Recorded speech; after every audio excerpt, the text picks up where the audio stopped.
मिनश्शैतानिर्रजीम बिस्मिल्लाहिर्रहमानिर्रहीम रब्बे ज़िदनी इल्मा। खुदाए ज़ुल जलाल का करोड़ों शुक्र है जिसने हमें इंसान बनाया और इंसान फी अहसन तक़वीम और हमें बेहतरीन शुक्र सूरत नवाजा। करोड़ों दुरूद सलाम नबी पाक सल्लल्लाहु अलैहि वसल्लम पे, उम्मतुल मोमिनीन पे, पैंतर पाक पे, अहले बैत पे, अशरा बशरा पे और ज़माना अजमईन पे और औलिया कराम पे जिन्होंने हमारे दीन की खातिर दूर जाके सफ़र किए और अपना तन मान माल कर उनके लिए कुर्बान कर दी। इंसान जब पैदा होता है हाथ पाँव मारने लगता है, उसके बाद अड़ा होता है तो उसको डिफरेंट किस्म के फन आ जाते हैं। ये गोश्त पोश के इंसान से 6 फुट लंबे इंसान से अगर गोश्त को निकाल दिया जाए तो इन हड्डियों का वजन ज्यादा 2.5 किलो होगा, 2-3 किलो होगा। किसी बच्चे को छापर में डाल के दें तो वो उठा के बाहर भी फेंक आएगा। लेकिन इतने बड़े शाजोर रेसलिंग चैंपियन पहलवान 6 फुट कद, 6.5 फुट कद और लंबे दड़ंगे, मसल टाइट, बाजू दिखाना, हाफ शर्ट पहना, स्लीव पहना, जिम ज्वाइन करना, ये सारी शाजोरियां जो हैं वो तब खत्म हो जाती हैं जब मस्कुलर डिस्ट्रॉफी हो जाती है। मसल डिस्ट्रॉफी, पट्टों की तबाही। ये तबाही ऊपर से नहीं आई, ये तबाही इंसान खुद पैदा करता है। कुछ आसात होते हैं, कुछ एक्योर्ड हो जाते हैं। मिसाल के तौर पर ताकतवर बनने के लिए ये काम औरतें नहीं करती, जेंट्स ही करते हैं। ताकतवर इंजेक्शन, टेस्टोस्टेरोन के इंजेक्शन, मर्दाना कमजोरी को दूर करने के लिए हर महीने में एक इंजेक्शन और खामखा की विटामिन की टेबलेट खाना और बगैर तहकीक के अपने अंदर लेबॉर्ट्री को तैयार करना, पट्ठों को तबाह करना, आपे से ज्यादा वजन उठाना, शाजोरियां दिखाना, इससे हो जाती है मस्कुलर डिजेनरेशन चेंज। अब ये है क्या, इसकी सिम्टम क्या है कि पट्ठों की टोन खत्म हो जाती है। जो गाड़ी चौथे गियर में चलती थी ना, वो पहले गियर में चल रही है। ये बाजू आस्ता से ऊपर जा रहा है, दोनों करे तो इसकी ये स्पीड है। ये टोन खत्म हो गई है, लेफ्ट राइट खत्म हो गया, कुश्तियां खत्म हो गई, बॉक्सिंग खत्म हो गई, जुडो कराटे भी खत्म हो गए। किसी हद तक ये ठीक है, टोन अप के लिए एक्सरसाइज ठीक है। मैं बार बार बीइंग इस्लामिक डॉक्टर अल मुस्तफ़ा मेडिकल सेंटर के डॉक्टर के कहता हूं कि अगर कोई लड़का, मर्द या बुजुर्ग नमाज को बेहतर तरीके से पढ़े तो उससे मस्कुलर टोन अप सिग्नल आपके सही रहेंगे। मस्कुलर जो वीकनेस है, इसके अंदर टांगे, upper limb, lower limb.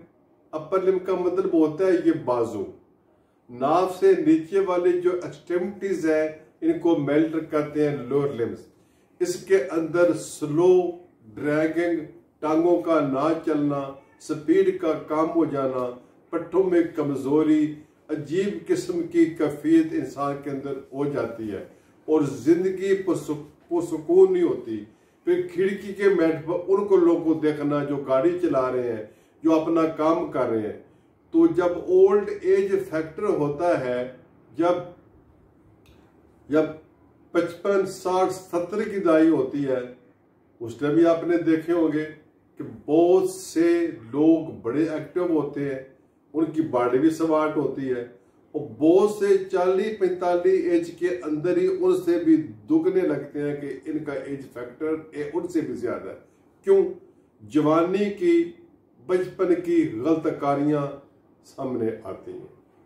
Matter की सनद और ननिहाल की दी हुई लिहाफ जो लड़की को शादी पे मिलती है, ये हमेशा याद रहती है, ये सामने आएगी। इसी तरीके से जो गलत कारियां वो सामने आएंगी तो हकीमों से, डॉक्टरों से ताकत बढ़ाने वाली दवाइयां, इनको बगैर तहकीक के ना लें, बगैर मशवरे के ना लें। विटामिन D3 के कैप्सूल, इंपोर्टेड दवाइयां जो बाहर से कैप्सूल आते हैं, सेवन सीज फिश वगैरह के, ये एज के हिसाब से होती है, एज के हिसाब से खानी चाहिए। जब मस्कुलर वीकनेस होती है, जब आप किसी नैरो फिजिकल डॉक्टर के पास जाएंगे, उसने मस्कुलर वीकनेस के टॉपिक को छोड़ देना है। उसने ये कहना है कि आपके पट्टे तो कमजोर हैं, आप MRI के लिए जाएं। अब MRI होगी, 20,000 रुपया वहां पे खर्चा होगा, और MRI की जबान इतनी लंबी होती है, वो कोई MRI ऐसी नहीं जो बताए कि आप ठीक है। हाँ, आपकी उम्र 34 साल क्यों ना हो। पहला वर्डिंग है जी की degeneration change in vertebrae, osteophytes, osteoporosis intact, यानी कि मोरे बुरबुरे हड्डियां कमजोर, ये उनको बोलते हैं जिनकी उम्र 70, 80, 50 साल होती है।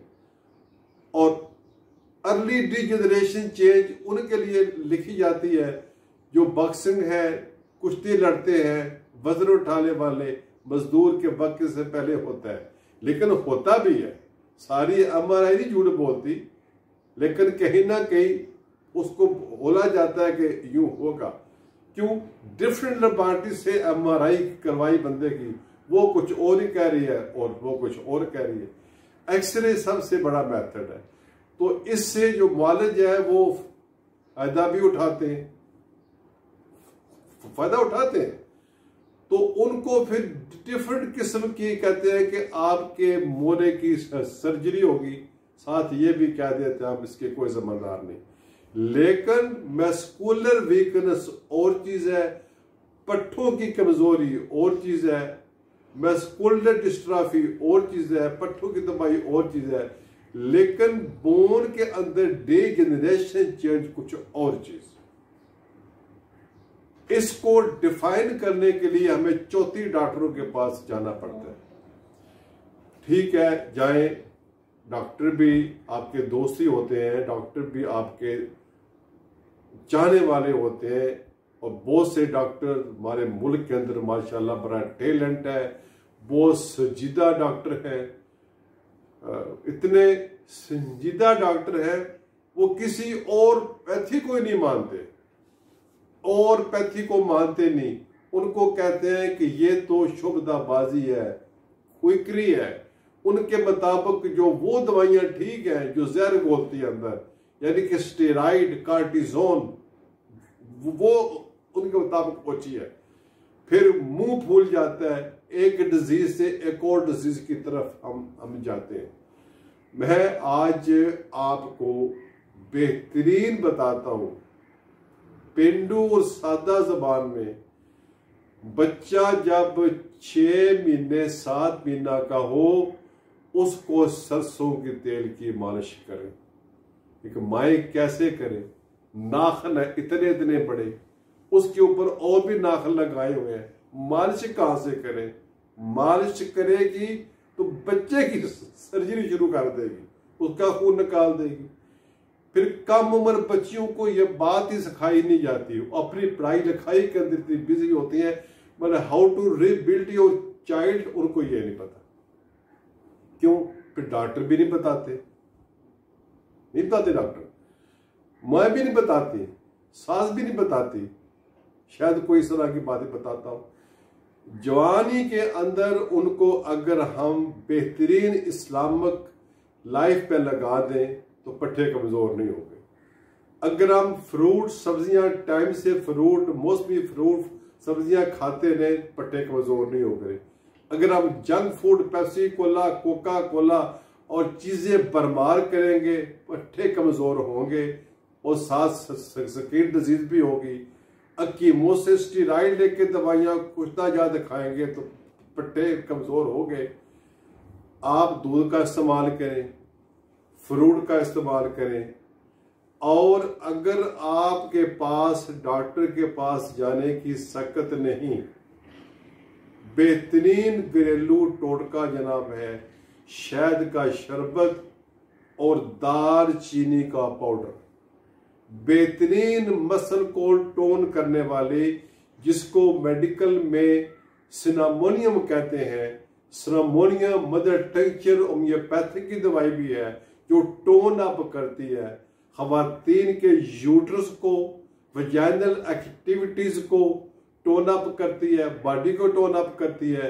अगर जेंट्स पे ये सिनामोनियम यानी कि ये चीज़ खाना शुरू कर दें, दालचीनी, थोड़ी सी दालचीनी की चाय पी लें, तो बगैर दवाई के, बगैर कैप्सूलों के, बगैर नैरो बयान के, बगैर मिथाकोबाल इंजेक्शन के मस्कुलर डिस्ट्रॉफी ठीक हो सकती है। और जैतून का तेल भी पी लिया करें, सरसों का तेल खाने में इस्तेमाल करें, और शक्कर के, चीनी के बजाय शक्कर इस्तेमाल करें तो उससे ठीक रहेगी। और ओल्ड एज के अंदर ये चीज़ें होती हैं, तो वो तो शायर कहता है कि लकू पीठ उठा किस वेले तो लोकी कहते चुक, असल गल मोहम्मद बख्शा विचों गई मुख। वो ऐसे नहीं मुकती, हम खुद मुकाते रहते हैं। गिफ्टेड मेडिसिन ने तबाह किया हुआ है लोगों को, कहीं कहीं से आ जाती हैं। हमेशा जो अच्छा डॉक्टर है वो स्टेज एज के हिसाब से मेडिसिन देता है। कौन से विटामिन कम है लेबॉर्ट्री में चेक कराएं। डो लेबॉर्ट्री है, आगा खान है, लेबॉर्ट्री भी जायज़ की होनी चाहिए, ठीक है। वहाँ से जाके वो चीज़ें लें। और सिनामोनियम जो है, दालचीनी, ये खवातीन के मेंसेस को रेगुलेट करने वाली ये भी दवाई है। मैं दुआ गो हूँ अल्लाह ताला हमें सेहत फरमाए, हमारे पट्टे कमज़ोर ना हो, वो ताकत आती रहे। ला हौल वला कुव्वत इल्ला बिल्लाह अली अज़ीम। ये दुआ पढ़ते रहा करें, नमाज को सही अंदाज से करें, एक्सरसाइज होती रहेगी। अब जब डॉक्टर के पास जाते हैं तो आपको बोलता क्या है, यूं करो, एक्सरसाइज करो, टांगे लाओ, मसल लाओ। तो अगर आप नमाज पढ़ना शुरू कर दें तो सारी चीजें हिलेगी। आप यकीन करें, जब आप खड़े होते हैं उस वक्त आपका ज़हन नमाज की तरफ होना चाहिए, मसल्ले पे होना चाहिए। और ये मस्कुलर डिजेनरेशन चेंज अगर सर्वाइकल की है ये खत्म हो जाएगी। अगर आप रुकू सही कर रहे हैं, आपके पट्टे अपर लोअर लिम्ब की ये ठीक हो जाएगी। आपके मोरे ऑनलाइन हो जाएंगे, बजाय के मशीनें लगवा के आप ठीक करें। जब आप रुकू में जाएंगे तो फिर भी टोन अप हो गए। लंबा सजदा करने से हर चीज आपकी रीसेट हो जाएगी। फिर तशद्दुद के अंदर बैठने से, जब आप बैठते हैं, जब आप अतयात में बैठते हैं, वो बैठने का जो है तरीका, एक पाँव नीचे एक पाँव खड़ा होके, इससे आपकी जो फिंगर है फुट की वो ठीक होगी, उनको सेकंड मिलेंगे। आपको लाइफ टाइम किसी डिजेनरेशन चेंज, पट्टों की कमजोरी और मोरों का डिफेक्ट नहीं होगा। मैं दुआ गो हूँ अल्लाह ताला आपको सेहत फरमाए, अपना खाना पीना ठीक रखें, अंग्रेज की बनाई चीज़ों को दफा राइट कर दें, और गाय का मक्खन, गाय का दूध, भैंस की चीज़ें ये करें। लेकिन किसी चीज़ को भी आप निर्णय, मेरे प्यारे भाई, मेरे बच्चियों, मेरे बेटियों, इत्ताल पसंदी से खाएं और टाइम से खाएं, ताकि ना वेट बढ़े ना पेट बढ़े, जिंदगी आसान गुजरे। और अपनी सिलेक्शन, हुज माई डॉक्टर, कौन इमदर्द है और किसके पास मुझे जाना चाहिए, ये सिलेक्शन आप करेंगे। मैं दुआ गो अल्लाह ताला तमाम डॉक्टर को भी हिदायत दे, हमारे जो मरीज है उसको बोलने की सकत दे, अपना बयान रिकॉर्ड करें, डॉक्टर पेशेंट की हिस्ट्री लिखें और उनको सताइना, महंगे टेस्ट मत लिख कर दे, अपनी परसेंटेज को साइड पे छोड़ दे। वल्लाहु खैरुर राज़िकीन। अल्लाह हाफिज़।